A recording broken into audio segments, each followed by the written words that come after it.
आश्रय ने कहा है कि हम परिवार इकट्ठा होकर चलेगा, और मैंने भी इसको कहा कि राजनीतिक तौर पर हमें इकट्ठे होकर ही एक ताकत के रूप में काम करना चाहिए। किसी पार्टी को चलाने के लिए जो है हमारे परिवार की जरूरत पड़ेगी, तो हम निसंदेह वो क्या ऑप्शन किस तरीके से हम लोगों के बीच में जाएंगे वो फैसला पार्टियों को करना। जितनी भी हमारी पट्टिकाएँ लगती थी, चाहे उद्घाटन के लिए चाहे फाउंडेशन स्टोन के लिए, उसमें मेरा नाम निर्धारित हो गया।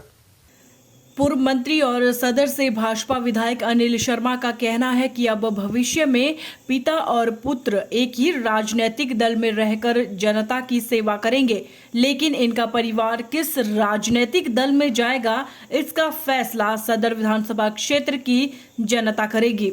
अपने निवास स्थान पर मीडिया कर्मियों से बातचीत में अनिल शर्मा ने कहा कि 2019 के लोकसभा चुनावों में आश्रय शर्मा ने जो निर्णय लिया था, उस कारण न तो वे चुनावों में अपने बेटे का साथ दे पाए और न ही भाजपा के लिए काम कर पाए। लेकिन अब जल्द ही उपचुनावों के बाद या फिर विधानसभा चुनावों से पहले जनता के सहयोग से यह निर्णय ले लिया जाएगा कि अब दोनों ने किस दल में रहना है। जिस दल को हमारे परिवार की जरूरत होगी उसे जनता के आदेशानुसार समर्थन दिया जाएगा। आश्रय ने कहा है कि हम परिवार इकट्ठा होकर चलेगा, और मैंने भी इसको कहा कि राजनीतिक तौर पर हमें इकट्ठे होकर ही एक ताकत के रूप में काम करना चाहिए। कुछ उसमें खूबियां हैं जो मुझ में नहीं है, वो भी है क्योंकि वो जो है एक्सट्रोवर्ट है, दिल्ली में मिलता भी है। मेरे में है कमी कि मैं लोगों के बीच में ज़्यादा रहता हूँ और बड़े बड़े नेताओं से कम मिलता हूँ, वहाँ पहचान कम बनती है।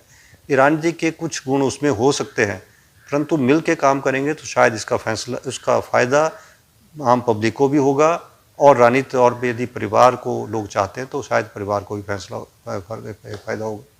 किसी पार्टी को चलाने के लिए जो है हमारे परिवार की जरूरत पड़ेगी, तो हम निसंदेह वो क्या ऑप्शन किस तरीके से हम लोगों के बीच में जाएंगे वो फैसला पार्टियों को करना। अनिल शर्मा ने कहा कि सीएम जयराम ठाकुर से उनकी मुलाकात हो चुकी है और सीएम ने उन्हें पार्टी के लिए काम करने को कहा है, लेकिन जो अनदेखी हुई है उससे वे आहत हैं। अनिल शर्मा ने कहा कि उन्होंने पार्टी को नहीं छोड़ा था, बल्कि भाजपा ने खुद उनसे किनारा किया था। भाजपा ने उन्हें कार्यक्रमों में बुलाना बंद कर दिया और पट्टिकाओं से भी नाम हटा दिए गए। ऐसे में उन्हें जनता को अब यह जवाब देना होगा कि वे दोबारा भाजपा के लिए क्यों काम कर रहे हैं। जितनी भी हमारी पट्टिकाएँ लगती थी, चाहे उद्घाटन के लिए चाहे फाउंडेशन स्टोन के लिए, उसमें मेरा नाम निर्धारित हो गया, और जिसका पीछे भी अभी कोटली में हुआ उसमें भी कुछ ऐसा था नहीं।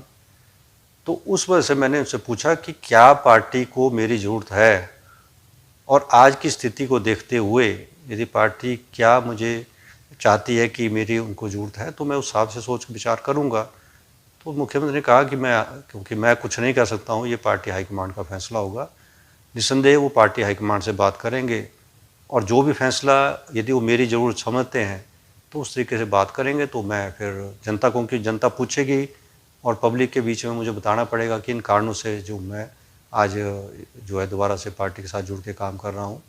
तो अब फैसला ये अब मुख्यमंत्री और भारतीय जनता पार्टी के ऊपर ही निर्भर करता है। अनिल शर्मा ने कहा कि अमूमन उपचुनाव का परिणाम सत्ताधारी दल के पक्ष में ही आता है।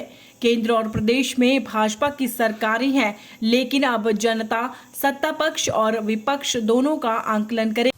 देखिए, एक बात है कि बाई इलेक्शन हमेशा सरकार के साथ चलते हैं, क्योंकि एक साल का समय तो विधानसभा का रहा है, एक साल के अंदर फिर चुनाव जो है लोग चुनाव में जाएंगे।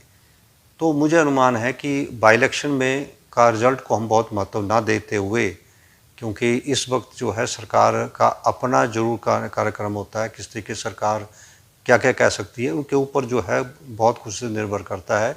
तो मेरे हिसाब से एक तो जो भारतीय जनता पार्टी की, जहाँ तक मैं बात कर सकता हूँ, एक तो ऑर्गेनाइजेशन के पास स्ट्रॉन्ग ऑर्गेनाइजेशन है, और सबसे बड़ी बात है कि सरकार यहाँ भी है और केंद्र में सरकार इनकी है।